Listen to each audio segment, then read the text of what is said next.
button there, ref. That's he got the ball. Good morning, Tottenham fans all across the globe, and happy Thursday morning to you all. And it is match day as Tottenham return to European action tonight as we face Troy Parrott's the ALKMAAR side at home in N17. This encounter does promise to be a much tougher test than previous encounters against Karabag and Ferencváros. Spurs are enjoying a good Europa League run at the minute, 2 wins from 2, and hopefully we can make this 3 wins in 3. And a win tonight would put us in a commanding position to be able to secure a top 8 finish and avoid the next knockout round. And I know there's a lot of debate with this being a much tougher test should Postecoglou play a stronger side, but I do think Ange is likely to rotate the squad once again, having made 6 or 7 changes in the last 2 European games.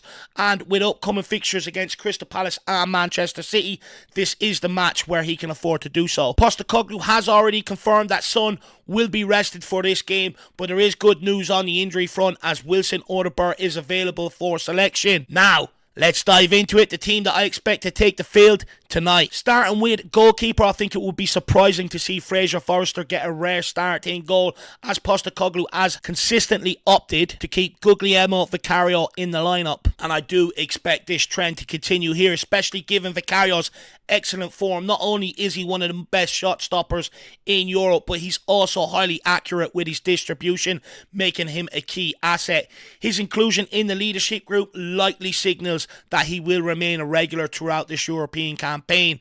As for Fraser Forrester, he is in the final year of his contract and is being gradually phased out, with younger talents like Gunter and Keeley rising through the ranks. At left back, it will be the return of Ben Davies, who has been left out of the last few matchday squads. But I do expect him to come in here and give Destiny Udogie a rest ahead of upcoming fixtures against Palace and Manchester City.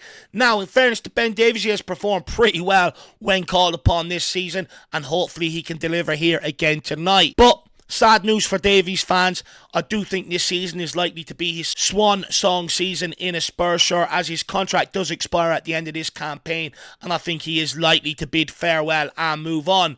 So enjoy his performances while you can, and with any luck, Ben Davies can leave Tottenham Hotspur with a medal in his cabinet. At right back, Archie Gray has struggled defensively at times, with teams like Coventry, Karabag and Ferencváros targeting his side and doubling up on him. And tonight he faces another tough night against Ruben van Bommel, who is a big, strong winger, direct, and has plenty of end product. So Gray will need to step up defensively to handle his battle here tonight. Also, if Gray is being doubled up on, he needs to be more aware, recognising danger and calling for support when needed. That said, Gray has been fantastic on the ball, which will be key in this match. At right-sided centre-back, it is the return of Radu Dragusin, who is available again after serving his 1-match ban following his early red card in the win over Karabag, and he is likely to start tonight. However, his agent has once again fueled speculation about his future at Spurs, bemoaning Dragusin's lack of opportunities. However, I would say Dragusin has had opportunities, in my personal opinion, and to be honest with you, I don't think he's done enough to command a spot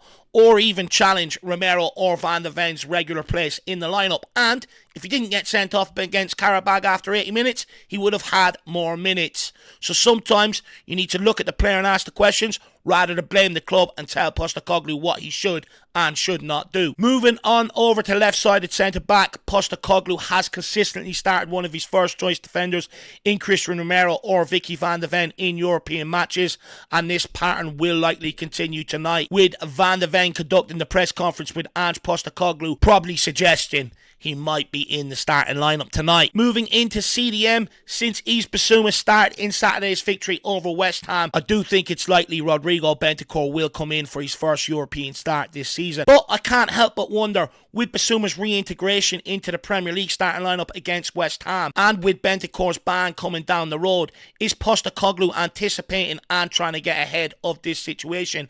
As Bentancur, even though suspended for domestic matches, he will still be available to be able to play on Thursday nights.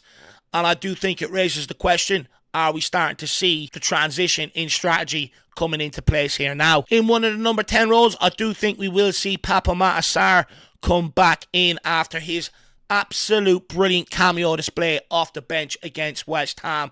Really helped brought defensive solidity to that midfield, that combative nature to the midfield, but also what a pass to unleash Sonny away for his goal. And he's also been one of Tottenham's consistent performers in this Europa League campaign. Really mucked in and put in a good display against Qarabağ when we were down to 10 men, and also scoring a goal as well. So I do think he has earned his spot in the starting lineup here today. And also, I think he'll be tasked with getting back and helping Archie Gray if ALKMAAR do double up on him, or if he is having trouble with Van Bommel. And in the second number 10 role, a bit of tossing and turning about this. Does he go with James Maddison, who was hauled off at half-time against West Ham, or does he opt to go with Lucas Bergvall? Personally, I think he will go with Bergvall, where Bergvall was hauled off and sacrificed after Radu Dragusin sending off against Qarabağ, and of course looked visibly upset about it. But also, against Ferencvaros, didn't have the greatest of games, and I think he'll be very disappointed with how his Europa League campaign has gone to date. But because he was hauled off for sacrifice against Qarabağ, I think Postecoglou will reward him with another opportunity here.